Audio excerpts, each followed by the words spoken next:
Hey guys, in this video I'm going to show you how to enter a promo code on Flight Club. If you find this video helpful, please drop a like and subscribe to my channel. In saying that, let's just jump straight into the video.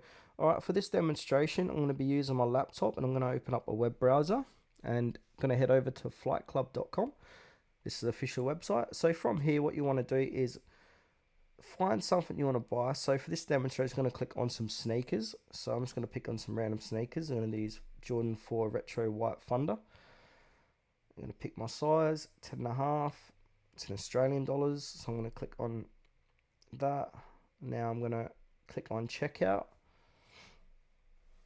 Now from here, this will redirect me to the checkout page of Flight Club. And now from here, make sure to sign in. And then once you've signed in, put in your shipping address.